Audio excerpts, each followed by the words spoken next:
Hello, team. It's Ben here. How are you doing? I want to share some thinking around momentum again because I've recently launched an app which helps you gather momentum. Now, momentum, in my opinion, is probably the most important force that you can leverage as a leader, as an entrepreneur, as a business owner, as someone who's trying to do great things in the world. Now, I've really, been thinking a lot about this. I've really put some thought into how momentum and discipline. I love talking about discipline as well.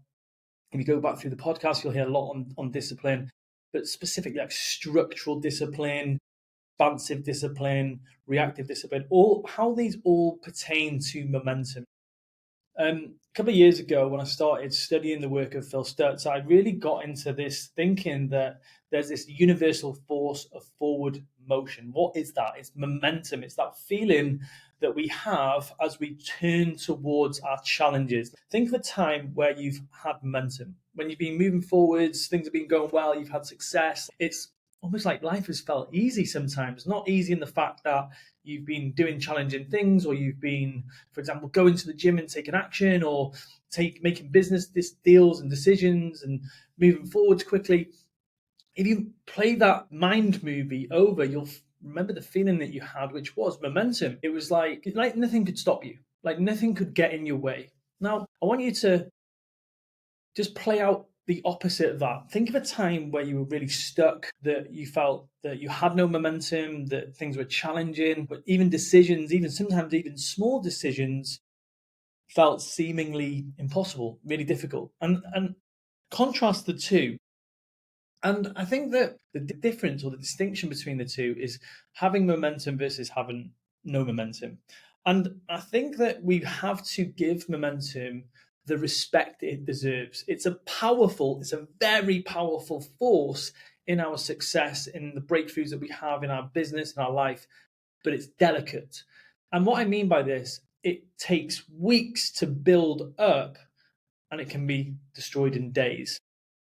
And what I wanted to do is tie together two lines of thinking that have really helped me when it comes to my life and my work and who I'm being as a business owner, how I help my clients when they're struggling or when they're having challenges. And it's a way of seeing the way that you're orienting to your life.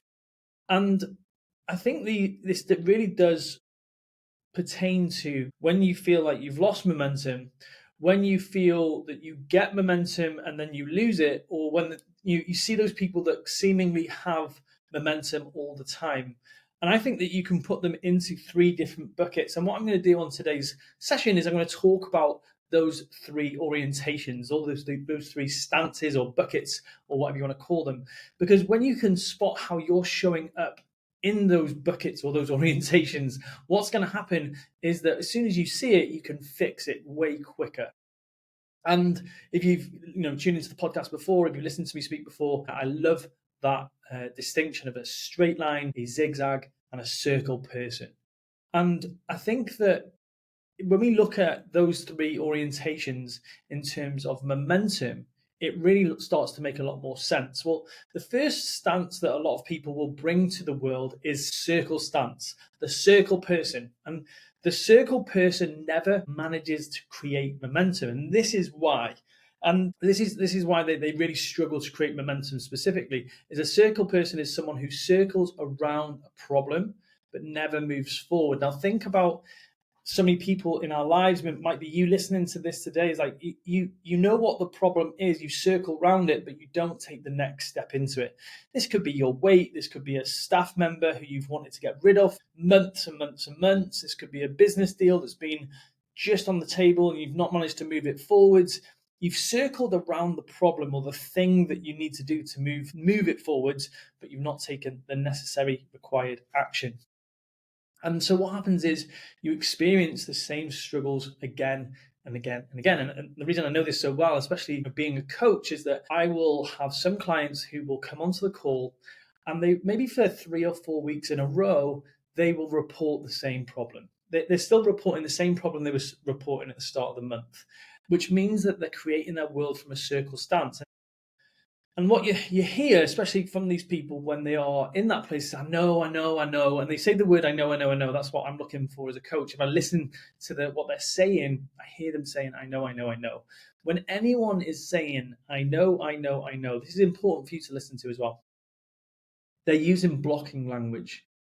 Anytime you hear someone saying, I know, I know, I know, they are saying, I know, I know, no, don't ask me, don't push me forwards because I'm blocking myself. And what it is, it's blocking language that blocks action. And so I listened to, especially when I was in body transformation, everyone knows what to do when it comes to body transformation, but they don't take action. They don't do the necessary things. And so what we have to do is we have to move people into conceptual thinking, information into action. And sometimes it can take many times for them to hear something before they implement it. So the circle person also, the reason that they don't create momentum is they confuse activity with accomplishment. And what that means is that they'll do lots of stuff that will perpetuate the status quo. And what I mean by this is that they have, and this is especially when I've been looking at frame, focus, and floor, the things that will, they don't let things drop below their floor. They hang on to things that no longer serve them in their pursuit of their business or their client relationships or something like that. They confuse being busy with being effective. Now, I've heard that hundreds of times, like, don't confuse busyness with effectiveness. And it was actually only when I started doing frequent 80/20 audits of my day, my week, my month, and I started to see, like, where did my business come from? Where did clients come from? Where did most of my leads come from? And I noticed that so much of the stuff that I was doing just didn't get results. So much of the things that I did at my laptop, putting things together, putting things out, like, it took a lot of my time, just did not move my business forward. And I let go of them. I just let the plate drop. This idea of I say this to a lot of my clients all the time. It's that sometimes I start coaching a client and they're like spinning 100 plates. Imagine that they're spinning a lot of plates, and I just say to them, imagine all the plates just dropped. What would be the worst thing? And then we're like, well, I can't drop the kid plate, and I can't drop the job plate, but all these other things that I'm spinning, like social life, and just let it drop for a second, and just observe it dropping on the floor. And what happens is the busyness starts to stop. It starts to slow down. It starts to halt because they don't feel they have to perpetually drive this plate and keep it spinning. They're okay about letting things just drop and fail. And that's a really freeing concept, because when you stop confusing activity with accomplishment, you realize that you actually only have to do 20% of the things that you actually have been doing. And this sounds quite a bold statement. And I honestly, take me back 6 months, I probably wouldn't have said it with as much conviction as I say it now, having done it in my own life and having watched other people do it as well. And here's the thing, if you don't have the ability to do that, if you don't let go of the things where you're being busy all the time, you will stay in that space and you'll be in a circle position and you won't move forward because you'll be busy and not effective. So the circle person also, they don't have momentum because a lot of what they do cannibalizes it. Now, if you think about this, the biggest thing about momentum is consistency. Consistency is the thing that we need to build first in order to create momentum. But what a lot of circle people do is they convince themselves that the steps that they're taking are too small. So what they do is they make the steps too big and they can't create consistency. Exercise is a great example of this. Telling yourself going for a 10-minute walk isn't enough and it doesn't constitute exercise or activity is often what inhibits you from getting long-term success. So what you do, you go out to the gym, you beast yourself for 60 to 90 minutes, you're sore for days after, and then you're back at square one saying, I'd love to do exercise, but I just can't get over that first hurdle. Whereas when you just start low, go slow, and aim high, and you start to create this small step approach, you honestly, in the long term, they're the people that get the long-term results. And I saw this time and time again. But think about this not in just a fitness context, think about it in a working context. Now, I coached on a mastermind last year, and there were so many women on that mastermind that really got a lot of value from doing just 15 minutes a week. So there was one block of 15 minutes a week or 15 minutes a day. So it's like one of those decisions, like, am I going to do 15 minutes a week or 15 minutes a day just to get going? And I saw so many of them take action from just doing 15 minutes a day to writing books, to transforming their businesses, to changing the way that their business was run, by just doing 15 minutes a day on it. And 15 minutes a day is so manageable. It's so doable. And the feedback we got from that coaching was, oh my God, I just feel like I've got so much momentum. So a circle person will tell themselves that 15 minutes isn't enough and won't engage in that. And that's the biggest problem that they have. They tell themselves, this is not grand enough. It's not going to be big enough. It needs to be perfect. It needs to be enough in order for me to get going. And that's one of the biggest problems that they have. So the final part of this is a really, really big one for what I've seen in so many people I've worked with, is the circle person has this belief that the outside world has to be in a perfect place for them to take action. So there needs to be the perfect time. It needs to be the perfect moment. There needs to be change in the outside world, maybe in the configuration of their organization or the configuration of a relationship before they go and take action. And what happens is that when we always are waiting on the outside world to be perfect or in the optimal place for us to take action, we give so much of our agency over to circumstance and we become a victim. And so what happens is when we do that, we're constantly waiting for the perfect moment to act, which never shows up. And we can constantly reference how things will be great when this certain moon aligns or thing happens between two people or when this opportunity comes up. And this is what actually in the long term actually really does strangle confidence. I don't believe that I can change my life. I don't believe that I can have an impact on my life because the most important thing on my life is the external circumstances that I come across.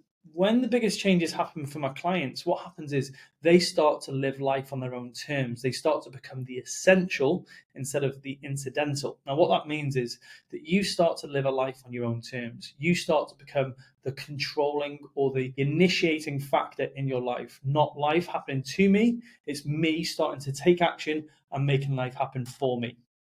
That was a really big shift for me personally. And I've seen it happen for clients as well. So that's the circle person. So we don't want to be the circle person when it comes to taking action and creating momentum, because a lot of what the circle person does cannibalizes momentum. Now, it's so helpful, really, really helpful when you start saying, oh my gosh, I've been living like a circle person. Pause, don't worry, it's not a judgment. We all drop into these stances from time to time. What the ability is to spot when we're behaving like that and recalibrate. The second one is the zigzag person. So this person creates momentum, but then cannibalizes it. So this is, I would say this is more of the person that doesn't respect the force. So what I mean by this is that if you are this person that gets going but can't keep going, you're not giving momentum the respect it deserves. And this is probably because you're being complacent. Now, I think that we create momentum for what happens when things are hard. So when I'm overweight and I want to get fit and I start going to the gym, that's when I start creating momentum. But then we cannibalize it when things are good. I'm lean, I'm healthy, I get complacent. I believe I can start going drinking and partying and my body's going to be okay. And I start to feel not so great, I start numbing, I go back to square one. It can be I start saving and I get a bit of money. And then because I've got a bit of money, I start spending again, I go back to square one. So what a zigzag pattern happens because of is that we start creating momentum, we get out of the pain, and then when we're out of the pain, we do dumb stuff that puts us back in the pain because we are pain derived for our motivation. And I think it was Rob Moore, actually, really good book about money called Money. And he talks about this in Money, which he says, I think it's like nature, not nature abhors a vacuum, but it's, I can't think of what the quote is. I'll come back to that. But basically what he said is that the very thing that motivates us, when we get rid of it, we lose our motivation, we go back to square one. And this is zigzag behavior. So what happens is the zigzag person creates momentum, starts to feel it, then cools off, maybe because some sort of upper limit problem, maybe some sort of worry or concern. But generally, from a strategic perspective, is that they are afraid of solving the next problem. Now, a way I can articulate this in my own life was that when I was running my gym, I wanted to be successful. I was running the gym, but I hung on to the sessions for way too long because the next problem for me wasn't solving and helping clients. It was running the business and solving problems in the staff and the way that the business was set up. But I didn't feel as confident doing that stuff as I did serving clients. So I didn't solve the next problem.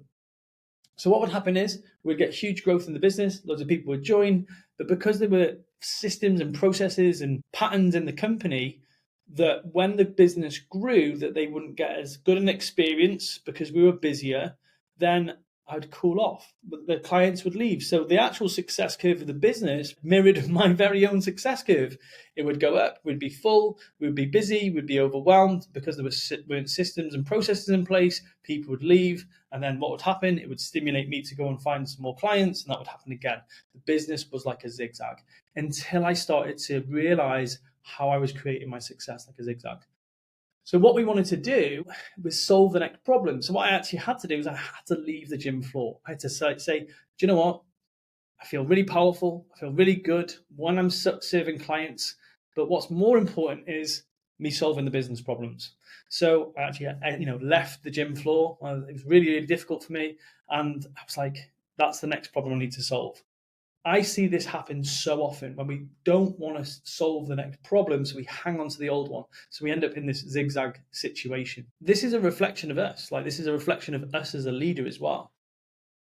And what we ultimately have to be able to do as a leader is start to lead from a place of discipline instead of just inspiration. What this also could be termed as is leading from structure and expansive discipline over reactive feeling and emotion.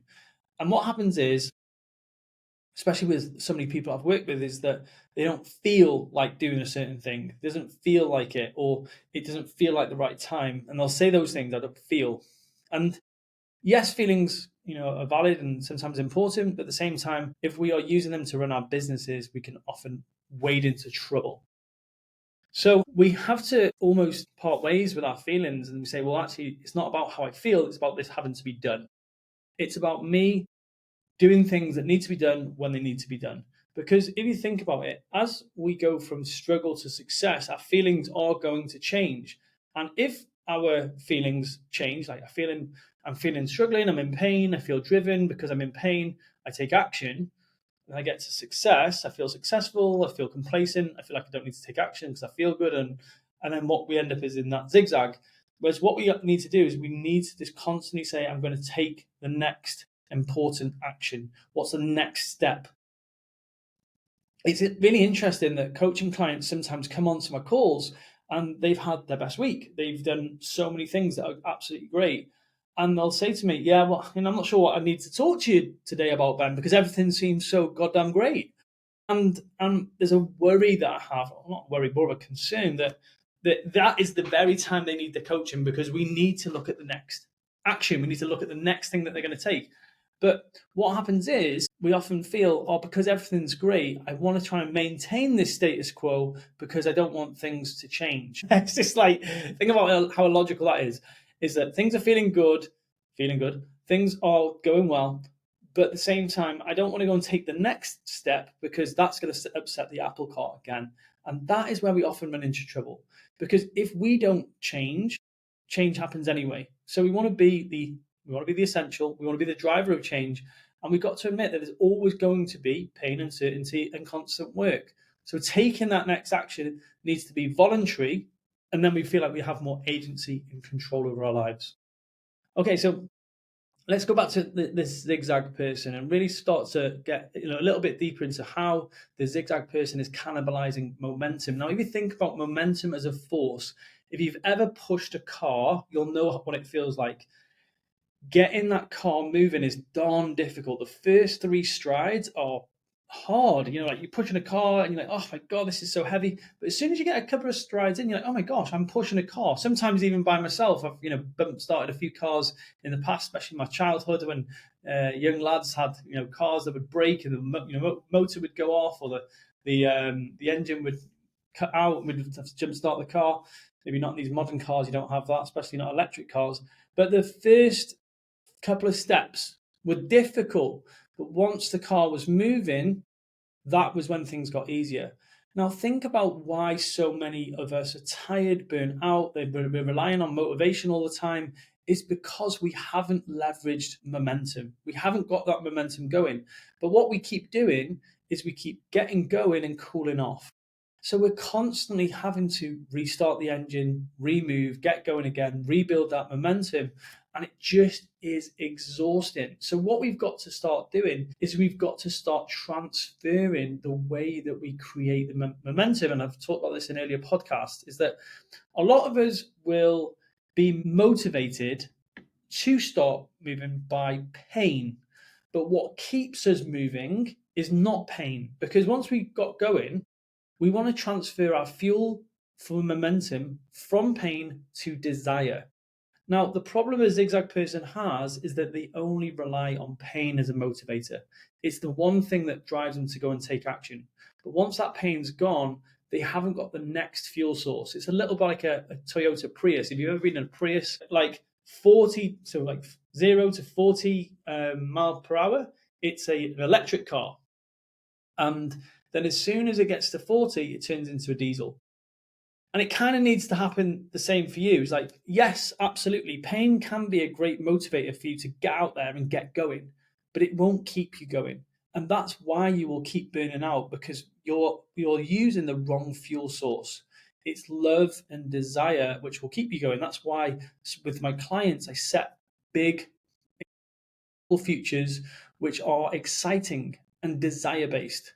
So that's super, super important. But if you think about the side effect of that kind of zigzag, that up and down experience of being a business owner who is fueled by that, it's exhausting. You're up and you're down. Now, think about this if you're leading your team. 1 minute you're struggling, you're worried, you're showing up with concern and lack. The next minute when things are good, you seem happy. I think that I've worked with leaders like that, and it's exhausting because they are so up and down. And what we've got to do is we've got to become more straight line, because it's so much safer for our employees and the people around us. Like, think about your family. Like, oh, is mum upset? Is mum happy? Is mum sad? Is dad going to come in angry? Is dad, it all depends on how the day's work has gone. I honestly, and this is something that Poppy can attest to as well. If my day has gone well, if my day has gone badly, I am the same guy walking through that door. Yes, absolutely. Sometimes I feel that there's things that have been hard and challenging, but at the same time, I've created a really big constant.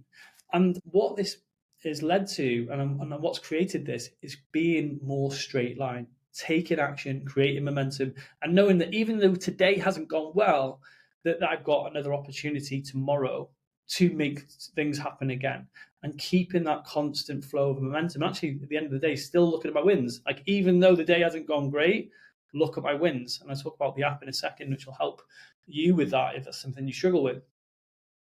And then this is the point I think that might sting a bit if you're listening to this, but it's a reality all the same, is that so many people are amateur in the way that they create the structures to create momentum. They live off to-do lists. They don't use their calendar. They don't have a reflection on the quarter. They don't plan the next quarter. They don't behave like a business owner. They behave like an amateur. They wing it. And sometimes take pride in the fact that they've winged it. And yes, sometimes in our careers, we have all winged it. We've winged it and we've made successful moves. But what got you here won't get you there. And the big part of what I feel was a really big tipping point for me was this idea of going pro. An amateur will live off to-do lists, live for today and maybe tomorrow at best, whereas a pro is very methodical. A pro is very linear, logical, and sequential. A pro is very intentional. I'm very intentional about my actions. And what happens is when I turn pro, and when I turn pro continuously, that's what I'm trying to remove, is that zigzag behavior of behaving like an amateur, trying to wing it, to-do lists, not putting anything in my calendar, not looking through my potential relationships and my partnerships, not intentionally reaching out to people and creating relationships. When I don't behave like that, and I behave like an amateur, that's when my business always fails, and it always has. But when I behave like a pro, I have structure, I have intentionality, I show up at my desk at the right time every day and behave like a pro, not when I just when I feel like it. That is when my business changes. It's the same in my training. Like even this morning, I did have a slight feeling. I was like, oh, do you know what? Should I just go and do this easier session today? Do you know what I said? Feel. I said feel. I didn't feel like doing it, but you know what? As soon as I was like about 1K, 2K into my run, felt totally different, behaved like a pro. So this is a really important point to remove you from the zigzag behavior. You might have felt this in your life for a while. And momentum is not created when you're zigzagging. And I'm just going to share, like in this podcast, wherever you're watching this training, there is a link below to join the Momentum app. And all of this stuff is built into the app because one of the most important things to be able to do, especially when you are in your trough of your zigzag, because we all do go there, is that we can still look forward. We can still look at our wins. We can still look at what's going well, because that will get us back onto that straight line way faster. Because I think this is what I've come to learn over the years in my experience building businesses and changing businesses and helping clients build theirs. It's not that we are exonerated from these zigzags or the straight lines or the circles. It's about how fast we move back into that straight line orientation to life. It's how fast can I recalibrate and get back up and get back into action. So let's talk about the final orientation, the straight line person. This person constantly nurtures momentum. This person knows about the compound effect. This person knows that even though today's session wasn't perfect, it's still in the bank. Across the year, that's going to mount up to be some significant shifts. This person also is appreciative of, I would call it reversibility from the training world, is that there's a principle of training which is called reversibility. Now, reversibility states that for every 2 weeks of training we do, we lose it in a week. Now, I put my hands on my head because I'm like, such a sad investment of fitness. Fitness is a really terrible investment if I was to see like as it really is. Hey, Ben, do 2 weeks of training, and if you stop, even for a week, it's all gone away. Everything that you put in has gone away. You're back to square one. That's a reality. That's your truth. It's the truth about momentum. That's the principle the straight line person understands. The straight line person knows that protecting that momentum, putting week on week in the bank of good work, showing up, doing the work is so important. But protecting it means that removing the things that cannibalize momentum. Now, if you think about this, like if you're having a really good strain of fitness or business or your relationship, going out 6 weeks in and getting absolutely hammered and maybe doing something dumb on a dance floor, or maybe your energy drops for 2 days afterwards, or getting ill for a number of weeks, all of these things will cannibalize your momentum. The straight line person is able to spot that and say no way in advance. And this is so it's mature, it's adult. Whereas I think if I look back to my 20s, I couldn't see that. I definitely couldn't see that because I do all those dumb things. So what happens is a straight line person can say, do you know what, I need 12 weeks to build up so much momentum, because on the 12th week, that's where I want all of this compounding momentum to feel like it's really, getting me to move forwards at speed. Not just 12 weeks, it can be 12 months, it can be 12 years. So the person that doesn't understand that allows these things to come in and cannibalize your momentum. So think about this. This is about where your boundaries come in, saying no, protecting this stuff, like going to bed early, drinking enough water, eating well. Energy is paramount when it comes to momentum. But the second thing is seeing things that can hatchet good quality days, good quality meetings. Can even be someone in your team who seemingly they do really great work, but after a couple of weeks they have a wobble and they start throwing their toys out the pram. They become a pain in the arse. It's about removing those people from places which they can inhibit your momentum. I've seen this with clients all the time as well. The business starts doing well, and then all of a sudden a certain person starts to become a bit of a problem. Let's move on and talk about this one. A straight line person knows that momentum is created by turning towards painful and uncomfortable actions. Now, what this means is that, as I said before, there are 3 constants in life: pain, uncertainty, and constant work. Generally, the things that are going to move you forward the fastest are the painful things. I got a client at the moment. He's a wealth executive. He's in the wealth space. And one of the big things that moved him forwards fastest was that he had a number of relationships that he was really concerned and worried about having a prospective conversation with, like a prospecting conversation. Like, I know that I've got a really great relationship with these people.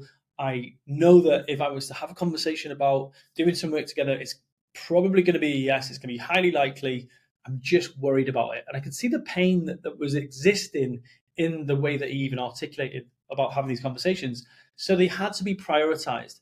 And just by turning towards those uncomfortable conversations, which was, the biggest thing for him, what we did is we just said the win is the moment you press send on the email. The win is just the conversation. The win isn't the outcome. And this is how we've got to start viewing when we want to become a straight line, is that we control the controllables.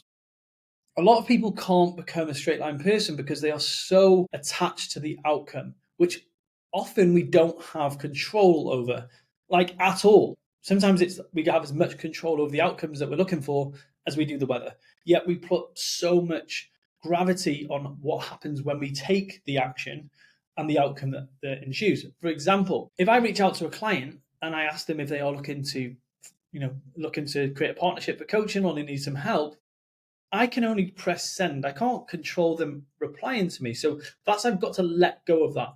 I think that if you're struggling to become a straight line person, a lot of your mental bandwidth, you're playing out about what will they think, what will they do, how will they behave, what will they say.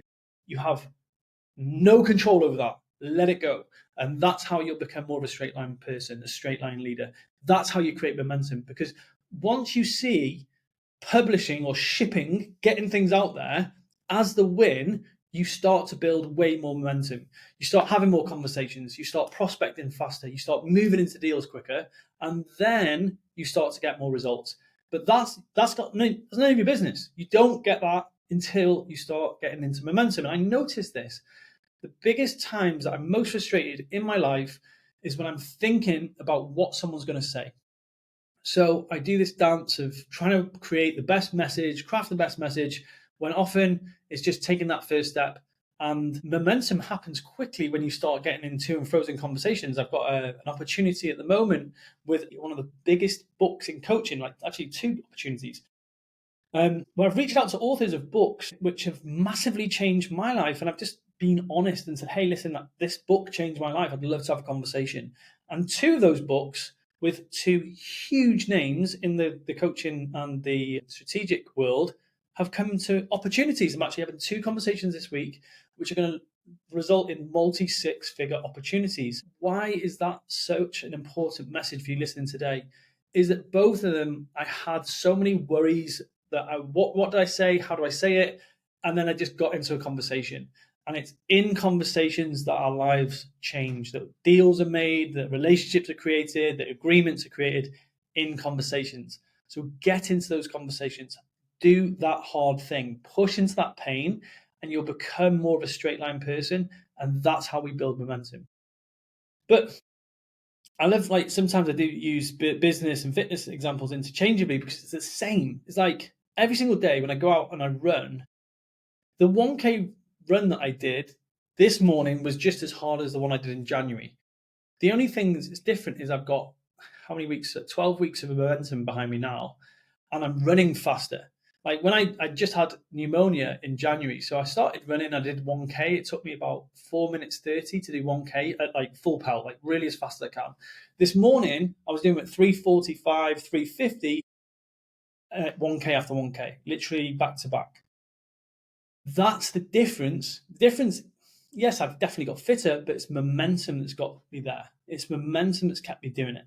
So I honestly think that we've got to nurture that and start seeing that when we turn towards that hard training session, that hard conversation, the thing that we don't want to do, that's when we become a straight line person. Typical people don't turn towards that pain. They don't push into pain as much. Sometimes it's because it's like we get told, like, oh yeah, pain's not good for you. Pain is amazing for you. Pain is so good for you. Yeah, I think it might sound quite sadistic, but it's so super true.